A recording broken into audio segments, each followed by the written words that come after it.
happy spring from chilly Pennsylvania, freezing today, 50 some degrees and windy, but just coming off of my spring break. Easter's around the corner, so I'm just going to celebrate it nonetheless.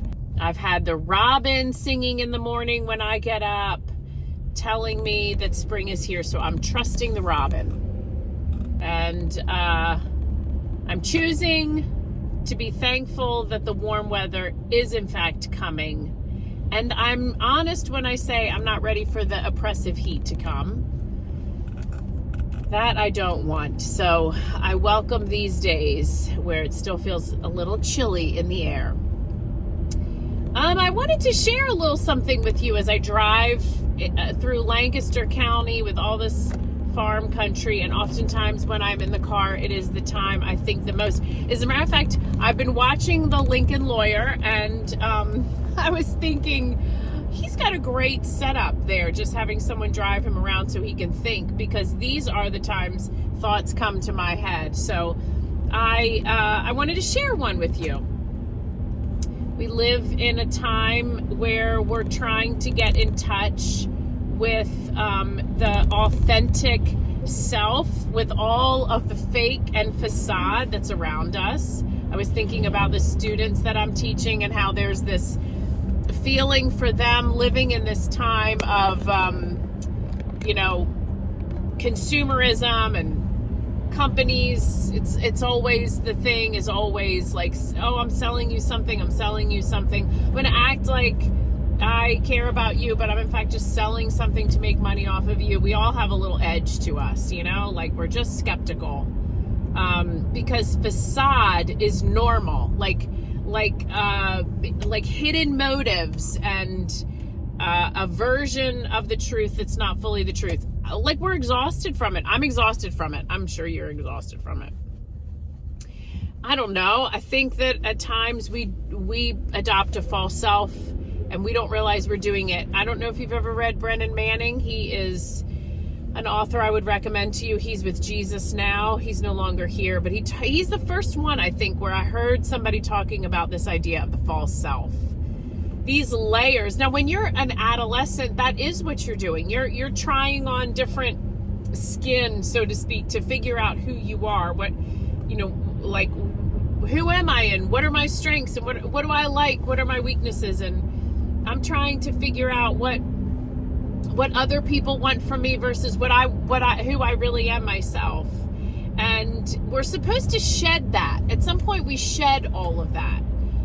But some of us never do. And it's always a struggle to figure out how to do it, because we've got to get in touch with the real true version of who God made me to be and how he wired me. Because that's who I'm meant to bring into the world. And ultimately that's what other people want, because we don't want to have to work through layers and layers and layers to get to the real person. I know that I feel this more now than I ever have, being here at midlife, and a bit fatigued from all of it. And so here's my question for you. What layers do you carry over your sincere self? What do you find that you get sidetracked with, thinking the world wants this from you or people want this from you, when in fact it's not really who you are? The false self is it is subtle, it is insidious, and it is ultimately exhausting. So I want to be talking about this over the next couple of weeks. How to shed some of that false self. How do I move into who I'm designed to be? How do I get in touch with that person? And because what is that quote? There's that quote that says, be yourself because the world already has enough of everybody else. I don't know if that's even a quote. And maybe it's just a meme. I don't know. I don't really look. I just figured out what a meme was the other day. So I don't know what that even is. But my point is, the world needs you, and the world needs me, authentically me. And I think this is one of the things that God is doing in all of our lives, is freeing us from the bondage of the false self. You know that verse, it is for freedom that Christ has set me free. Not free to be whatever I want to be or whatever, but I'm saying freedom from the exhaustion of the false self that gets entangled and then kind of lost in the sea of not knowing who we really are and who God called us to be. So it's a thought. It's a thought to sit with, and I will